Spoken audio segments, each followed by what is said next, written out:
Hola, soy Horacio Peña, actor. Aprovecho para invitarlos a todos a participar en el segundo concurso nacional Osvaldo Bayer. Esta vez va a ser de relatos y el tema va a ser historias en tiempo de la pandemia.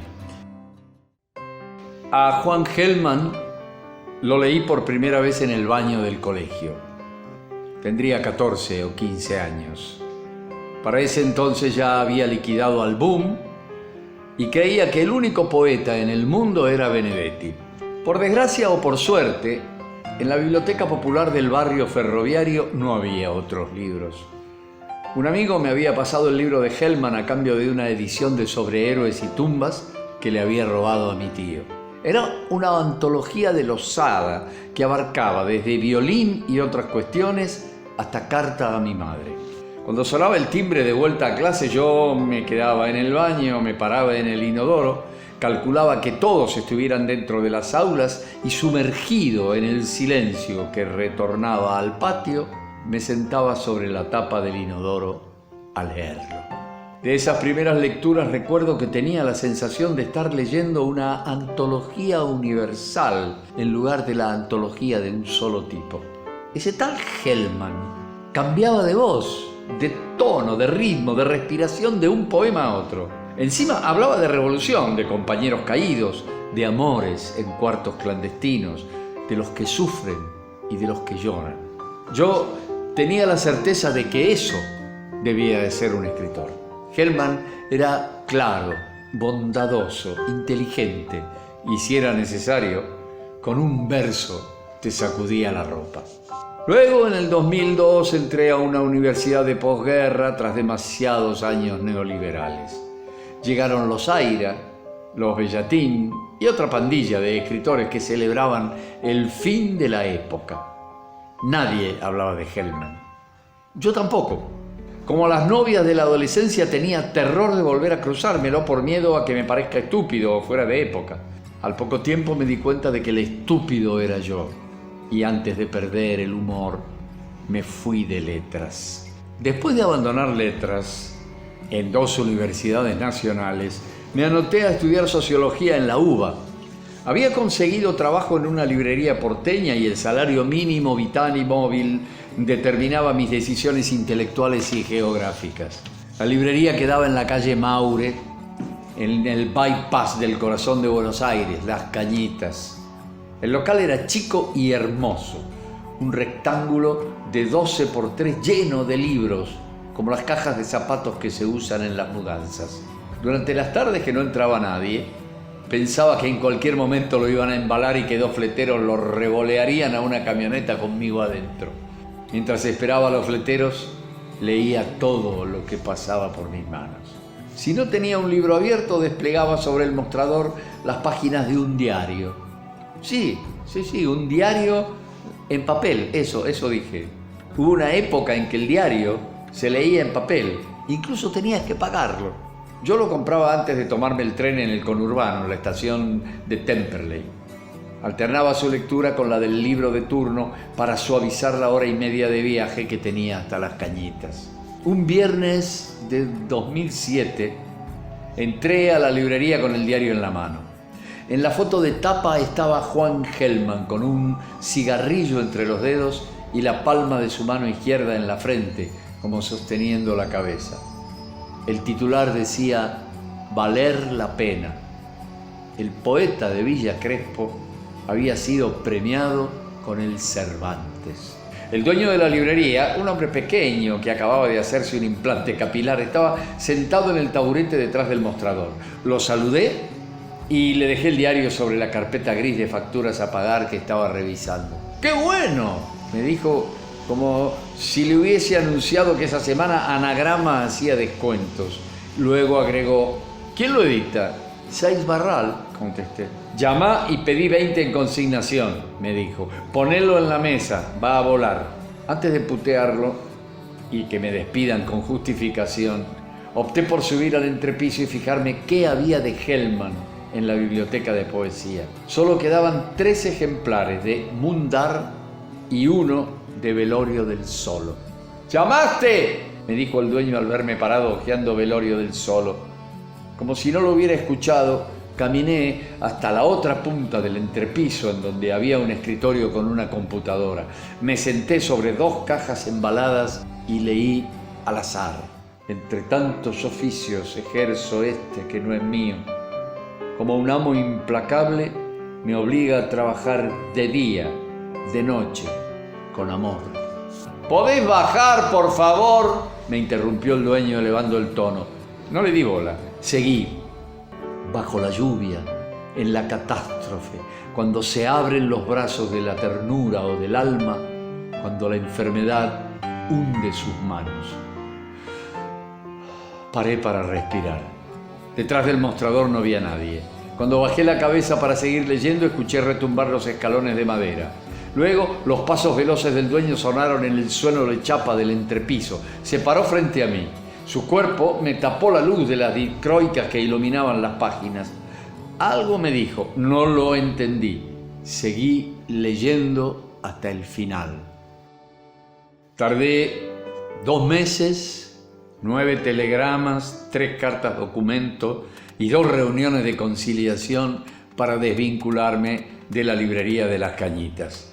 Cobré algo de plata, poco, no todo lo que dijeron en el sindicato que me correspondía. Sin embargo, el affair Hellman, como lo nombraba entre amigos, me empujó a irme de un trabajo y de un barrio que me resultaban como mínimo ajenos. Las cosas se mueren porque otras las reemplazan. Le escribió Pablo Suárez a Jaime Romero Brest. Y desde que leí esa frase, la repito entre dientes como si fuese un hexagrama de Lichín. Aproveché la indemnización que me dieron en la librería para cursar el último trimestre de la carrera sin trabajar. A la par que me quedé sin un peso para pagar el alquiler, me recibí de sociólogo. No tenía muchas certezas de qué quería hacer con el título. Menos por qué me había anotado en la carrera si quería dedicarme a la literatura. Cada vez que me preguntaban, inventaba una respuesta diferente. Hablaba de Fouil, de los contornistas, de colectoras de formación paralela. En sí no decía nada. Para sobrevivir, empecé a buscar becas y residencias por cualquier rincón del mundo. Cada solicitud que llenaba era como agitar dados en un cubo antes de tirarlos a un paño verde. Pasaban los días, las semanas, los meses y no ligaba nada. Sin embargo, más como un gesto de desesperación que de perseverancia, seguía intentando. El mail que cambió el giro de la rueda llegó de un país que no sabía el idioma, de Croacia, la tierra de la que se había ido mi abuela cuando las potencias del eje invadieron el reino de Yugoslavia en 1941. Como parte de las acciones para ingresar a la Unión Europea, el gobierno croata había lanzado un programa para repatriar nietos de inmigrantes que tuvieran un título universitario. Era el 2013. La propuesta incluía realizar estudios de posgrado por 1 año en Zagreb o viajar un semestre por los países que pertenecían a la antigua Yugoslavia a cambio de realizar una obra sobre la experiencia. Sin dudarlo, elegí la segunda opción. Pero esa no es la historia que quiero contar. Al menos acá. Me acordé de esos días porque el 14 de enero de 2012 yo estaba camino a Sofía, la capital de Bulgaria. Me había tomado un colectivo desde Belgrado, mejor dicho 2, porque ninguna empresa hacía los 394 kilómetros de un tirón. Ese día había empezado con un sol brumoso que se había transformado en una cortina de nieve. Por un problema en el motor paramos en un pueblo extraño con un nombre imposible escrito en cirílico. Yo bajé del bondi buscando un baño y un tacho para tirar la hierba del mate. La puerta del baño estaba cerrada. Igual golpeé. Del otro lado me respondió una voz ronca y gutural que me hizo pensar en un oso polar más que en una persona. Mientras esperaba que el oso termine lo suyo, saqué el celular y me puse a pescar alguna red de Wi-Fi, sin ninguna esperanza. Sin embargo, la red free de la terminal fantasma empezó a titilar. De golpe me cayeron una decena de mails. Solo le di clic a uno en el asunto decía Hellman. Era de Julián, el amigo que me había dado la antología de los hadas cuando iba al secundario. En el mensaje solo había un poema. Decía: a ver, pedazos míos, hagan asamblea y decidan. Pónganse sombreros blancos y tiradores rojos. Haya color para que el viejo buey se vaya. Mis muertos ponen sombras porque no tienen más remedio. Clavan dientes de jabalí, señora. Besos helados en representación de otoños idos. Naves que buscan algún mar. Después de leerlo, volví al colectivo sintiendo la nieve sobre mi cabeza. Adentro no variaba la temperatura con la de afuera. En el asiento pegado al mío descubrí a un hombre con frente ancha y de ojos claros, parecido a Tosco. No lo había visto en todo el viaje. Mientras esperaba que el chofer ponga primera, volví a leer el poema en el celular. Intenté responderle a Juñal, pero ya había perdido la señal. El hombre de frente ancha me sonrió, contagiado por mis movimientos. En ese idioma que nunca voy a entender, me dijo unas palabras a la par que abría una mano pesada en el aire. Nunca supe si ese hombre era serbio, búlgaro o rumano. Solo intuí que me preguntó qué pasó.